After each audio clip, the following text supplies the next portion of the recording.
Hey everybody, welcome in for our first review of 2026 here on Rickhouse Reviews. Today, it's the Woodford Reserve Barrel Proof Rye from their Master Distillers collection. Here on Rickhouse Reviews.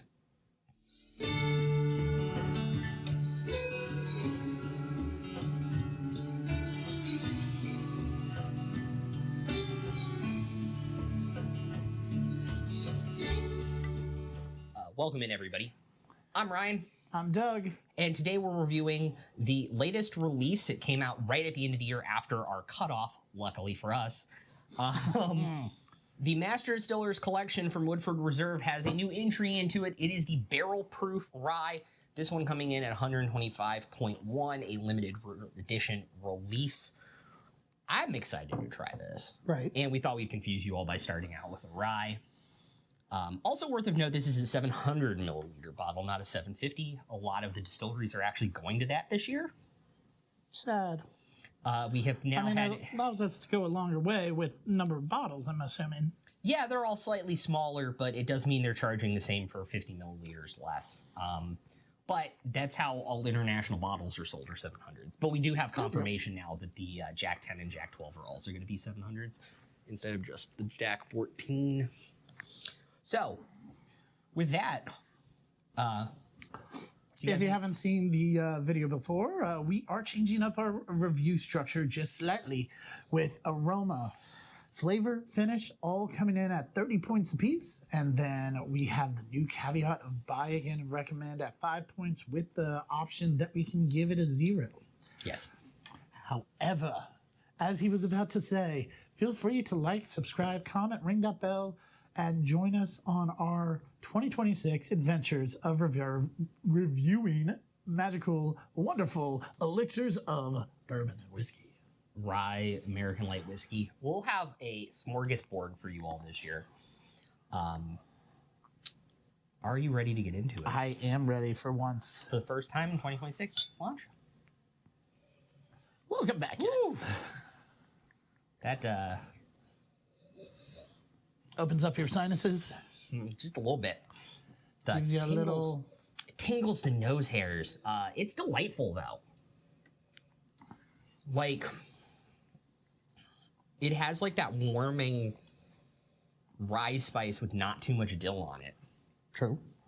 But it lets you know it's barrel proof.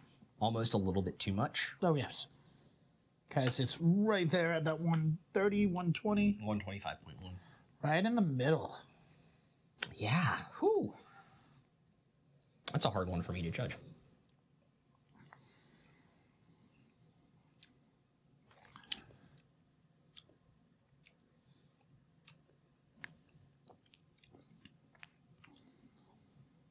Okay. A lot of stone fruit.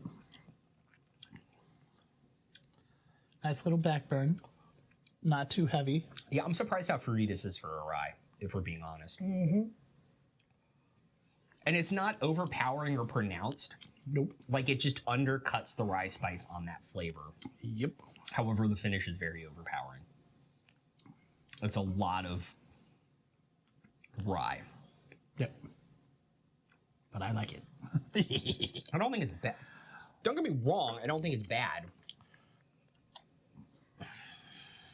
I think I'm going with the numbers.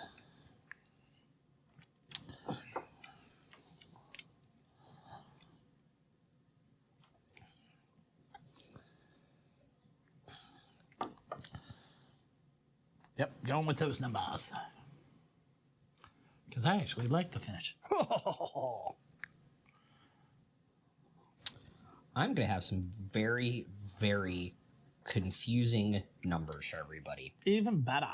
Let me just... No, you know what? Yeah. It deserves better. All right. I'm set in stone now. With the dill pickle scent and the... It doesn't have too much dill on it for me, but it has just enough. Mm-hmm. To, like, let you know that it's a rye. But it also lets you know, hey, I'm going to be higher proof than what you're thinking I'm about to be. Yeah. If you guys have this bottle at home, feel free to score along with us and drop it down below. Yep. So let us start at the start with the aroma. Out of 30, Out of 30, gave it 21. I also gave it a 21 out of 30. I felt like it was a solid bourbon nose. Yeah. Had a Rye great nose. aroma for the rye. I definitely lost a few points on my scale because it let you know, hey, I'm gonna be a higher proof than some of the other stuff that we've had. Yeah. And in doing so, it did tingle the nose hairs in a happy but not real happy way. I hope this doesn't sound weird. I gave it a 21 for a lot of the same reasons you did. It has all the right notes and aroma I want on a rye. What I prefer in a rye. I know a lot of people prefer like heavy baking spice or dill on the aroma. There you go. This might not be for you.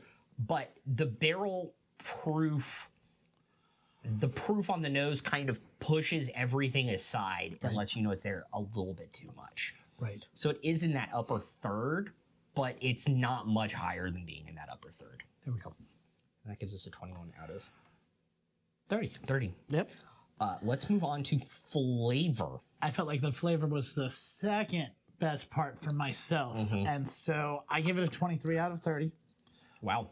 I felt like it was a solid flavor for, again, the rye being overcut by more of a stone fruit, an apricot, almost an orange blend, Yeah. which definitely gave it a character of its own in a great way.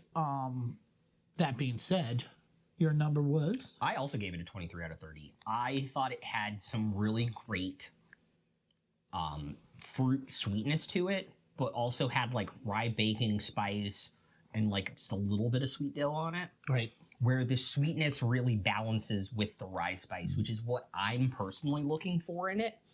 But again, it didn't do any one thing particularly great. So it's in that upper echelon, but not quite there again and punched above there.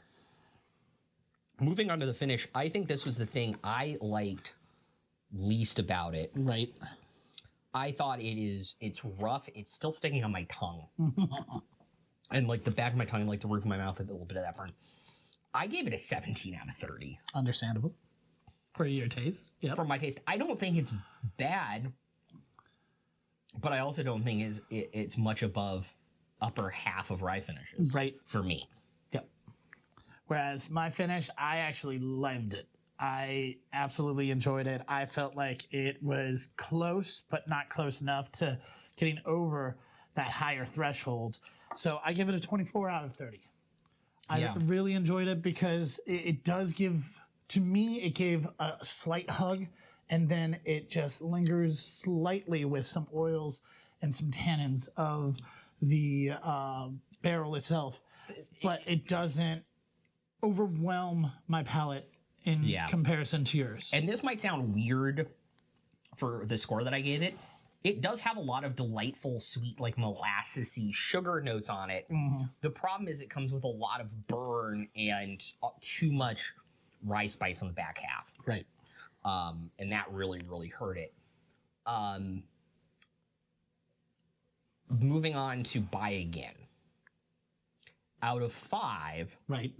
what did you give it? I put it in a 3, right there in the middle this time Yeah, around, you and I totally agree. because 3. I felt like it's one that if I see it, I'd get again because of its unique characters and fun elements that you can bring out and be like, hey, here's a rye. Now here's different rye.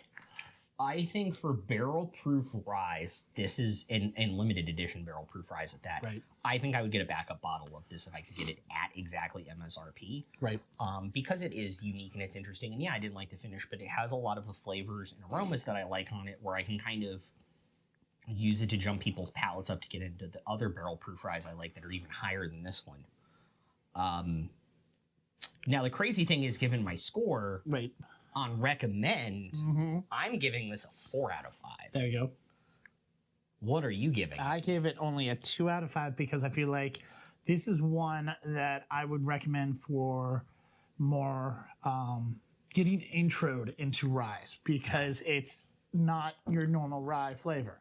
Now, And that changes it up just enough that I couldn't recommend it to a rye leveler because they're gonna be like, but this is a rye, but it doesn't taste like a rye and it's not finishing. yeah, it's missing some rye elements, but I feel like for a 125 proof barrel proof rye, this has a lot of things barrel rye lovers are gonna like, and I also think it's a good introduction barrel proof rye for people. True. Where I felt comfortable giving it that score. So you will see our score over the bottle, as has been tradition, and you guys will see our scores at the end of the video, again, as has been tradition. I will say this is my first Woodford Reserve Master Distiller's bottle that I've gotten. I hate to say it, a lot of them are overpriced for the quality. Batch proof sweet oak and double oaked all come to mind. True. I think I picked the right one to jump into. Yep.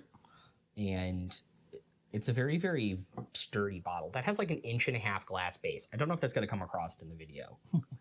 The bottle is heavy for its size. Right.